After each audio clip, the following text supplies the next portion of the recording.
এর আগে আমরা জেনেছি শ্রীরামচন্দ্র পঞ্চবটির নিকট উপনীত হলেন। তথায় তার গৃদ্ধরাজ জটায়ুর সঙ্গে আলাপ হলো। পরস্পরের মধ্যে সৌহার্দ্যপূর্ণ সম্পর্ক স্থাপন হতে সময় লাগলো না।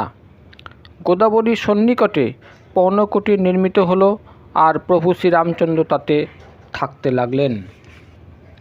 শ্রীরামচন্দ্রের উপস্থিতি মুনিগণকে সুখ প্রদান করতে লাগল, আর তাদের ভীতি দূর হলো। পর্বত, বন, নদী, সরোবর সকল সুন্দর হয়ে উঠল। দিনে দিনে তাতে সৌন্দর্যের বৃদ্ধি হতে লাগলো। সেখানে পশু পক্ষী সব আনন্দে ছিল, ভ্রমর আনন্দে গুঞ্জন করত। বনে যখন ভগবান শ্রীরামচন্দ্র স্বয়ং সশরীরে বিদ্যমান, তখন তা রূপের বর্ণনা করা যে সর্পরাজ শেষনাগের পক্ষে সম্ভব নয়। তখন প্রভু শ্রীরামচন্দ্র পরম সুখে উপবিষ্ট ছিলেন। শ্রীলক্ষ্মণ তাকে সরল মনে বললেন, হে সুর নর মুনি বিশ্বচরাচরের প্রভু, আপনাকে প্রভু জ্ঞানে প্রশ্ন করছি। হে দেব, আমি যাতে সব কিছু ত্যাগ করে আপনার শ্রী পাদ পদ্মরজ সেবা করতে পারি, সেই কথা বলুন। আমাকে বুঝিয়ে দিন যে জ্ঞান, বৈরাগ্য ও মায়া আসলে কি, আর বলুন যে সেই ভক্তি বা কেমন, যার প্রভাবে আপনি ভক্তের উপর কৃপা বর্ষণ করে থাকেন। হে প্রভু, আমি ঈশ্বর ও জীবের মধ্যে পার্থক্য কোথায় জানতে চাই। আমার কামনা আপনার শ্রী পাদপদ্মে প্রতিধারণ করা, যাতে শোক, মোহ ও ভ্রম নিবারণ হয়। শ্রীরামচন্দ্র বললেন, হে ভ্রাতা, অল্প কথাতেই বুঝিয়ে দিচ্ছি। মন, চিত্ত, বুদ্ধিযুক্ত হয়ে শুনে রাখো। আমি আমার, তুমি তোমার, এইটাই মায়া, যা সমস্ত জীবকে বশীভূত করে রেখেছে। ইন্দ্রিয়গোচর বস্তু সকল এবং যে পর্যন্ত মনের গতি, তা সকলই আমার মায়া। সেই মায়া দুই ভাগে বিভক্ত, বিদ্যা মায়া ও অবিদ্যা মায়া। তার সম্বন্ধেও শুনে রাখো। এক, অবিদ্যা মায়া দুষ্ট বা দোষযুক্ত ও দুঃখরূপ। তার বশীভূত হয়ে জীব ভবকূপে পতিত হয়ে থাকে। অন্যটি বিদ্যা মায়া, গুণ সকল তার বশীভূত, তা জগৎ সৃষ্টি করতে সমর্থ। বিদ্যা মায়ার কার্য প্রভুর প্রেরণায় হয়ে থাকে। তার নিজস্ব কোনো শক্তি নেই, জ্ঞানে অভিমানাদি বিন্দু মাত্রও নেই। তা সর্বত্র সমভাবে ব্রহ্মদর্শন করতে সমর্থ। হে ভ্রাতা, পরম বৈরাগ্যবান তাকেই জানবে, যিনি সর্বসিদ্ধি ও ত্রিগুণকে তৃণবৎ ত্যাগ করেছেন। যার মধ্যে অভিমান, দম্ভ, হিংসা, ক্ষমারাহিত্য, বক্রতা, আচার্য সেবায় অনীহা, অপবিত্রতা, অস্থিরতা, মন নিগ্রহের অভাব, ইন্দ্রিয় বিষয়াসক্তি, অহংকার, জন্ম মৃত্যু জরা ব্যাধিময় জীব জগতে সুখবৃদ্ধি, দ্বারা পুত্র গৃহ আদিতে আসক্তি, মমত্ব, ইষ্ট অনিষ্ট লাভে হর্ষ শোক, ভক্তির অভাব, নির্জনে মন সংযমে অপারগতা, বিষয়ী ব্যক্তির সঙ্গলাভে সুখবোধ, এই 18টি নেই। আর যার নিত্য অধ্যাত্মে অবস্থান ও তত্ত্বজ্ঞানের অর্থ পরমাত্মায় নিত্য দর্শন হয়, সেই জ্ঞানী। যে মায়া, ঈশ্বর ও নিজস্ব রূপ সম্বন্ধে অজ্ঞান, সে জীব। যিনি বন্ধন ও মোক্ষ প্রদানকারী, অসংশ্লিষ্ট মায়ার প্রেরক, তিনি ঈশ্বর। ধর্মের আচরণ থেকে বৈরাগ্য লাভ ও যোগে জ্ঞান লাভ হয়, আর জ্ঞান লাভে মোক্ষ লাভ হয়ে থাকে। এই হলো বেদের অভিমত। এবং হে ভ্রাতা, যাতে আমি অতি শীঘ্র প্রসন্ন হই, তাই আমার ভক্তি, যা ভক্তদের সুখ প্রদান করে থাকে। ভক্তি সম্পূর্ণরূপে স্বতন্ত্র, তার জ্ঞান বিজ্ঞানাদির সাহায্য লাগে না। বস্তুত জ্ঞান বিজ্ঞান তো তার অধীন। হে ভ্রাতা, ভক্তি অনুপম ও সুখের আধার স্বরূপ। সাধু মহাত্মাদের আনুকূল্যেই তা লাভ হয়ে থাকে। এইবার তোমাকে ভক্তি লাভের উপায় সম্বন্ধে সবিস্তারে বলবো।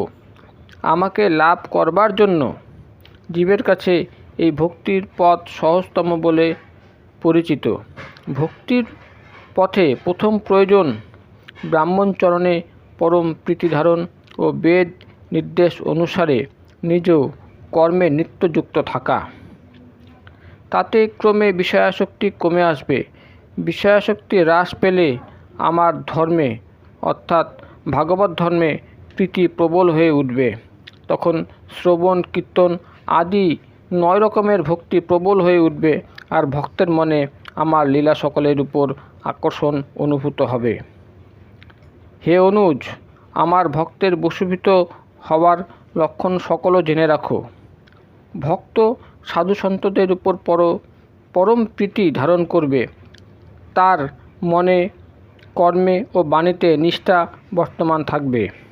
সে গুরু, পিতা, মাতা, ভ্রাতা, পতি ও দেবতা সেবার মধ্যে আমার সেবা কার্য প্রত্যক্ষ করবে। আমার নাম সংকীর্তনের সময়ে অঙ্গে পুলক শিহরণ ও রোমাঞ্চ অনুভব করবে। গদগদ স্বর হয়ে পড়বে আর নয়ন যুগল দ্বারা প্রেমাশ্রু জল সিঞ্চন করবে, আর কাম, মদ, দম্ভ আদির থেকে সম্পূর্ণরূপে মুক্ত থাকবে। আমি এরূপ ভক্তজনের বশীভূত হয়ে থাকি। কায় মনো বাক্যে আমাতে নিত্য প্রীতি ধারণকারী ও নিষ্কামভাবে আমার ভজনাকারীর হৃদয়পদ্মে আমি নিত্য অধিষ্ঠান করে থাকি। ভক্তিযোগ শ্রবণ করে শ্রীলক্ষণ কৃতকৃত্য হয়ে গেলেন। তিনি তখন প্রভু শ্রীরামচন্দ্রের পাদপদ্মে প্রণাম নিবেদন করলেন। এইভাবে বৈরাগ্য, জ্ঞান, গুণ ও নীতির বিচার করেই কিছু সময় অতিবাহিত হয়ে গেল। শূর্পণখা নামক রাবণের এক ভগিনী ছিল। সে যে সর্পিণী সম ভয়ানক ও দুষ্টা প্রকৃতির ছিল। সে একবার পঞ্চবটিতে গমন করল আর রাজকুমারদ্বয়কে দেখে মোহিত হয়ে কামাসক্ত হয়ে পড়ল।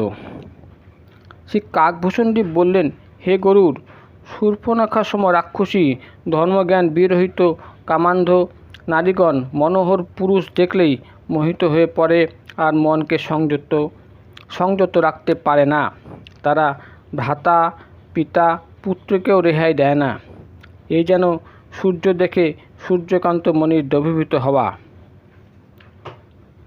সে সুন্দরী নারীর রূপ ধারণ করে শ্রীপ্রভুর নিকটে গমন করে প্রেম প্রীতি প্রদর্শন করে বলল, তোমার মতো সুপুরুষ আর আমার মতো সুন্দরী জগতে বিরল। এইরূপ যুগলের সৃষ্টি বিধাতা বহু ভাবনা চিন্তা করেই করেছেন। আমি ত্রিভুবন ঘুরে দেখেছি, আমার উপযুক্ত পুরুষ কোথাও নেই। তাই তো এখনও আমি কুমারী। তোমাকে দেখে আমার খানিকটা মনে ধরেছে। সীতাদেবীর দিকে দেখে প্রভু শ্রীরামচন্দ্র বললেন, তবে আমার অনুজ এখনও কুমার। তখন শূর্পণখা শ্রীলক্ষণের নিকটে গমন করল। শ্রীলক্ষণ বুঝতে পারলেন যে সুন্দরী শত্রুর ভগিনী। তিনি মৃদুস্বরে তখন প্রভুর দিকে তাকিয়ে বললেন, হে সুন্দরী, শোনো, আমি তো ওর দাস মাত্র। আমি পরাধীন, তাই তোমার সুখ হবে না।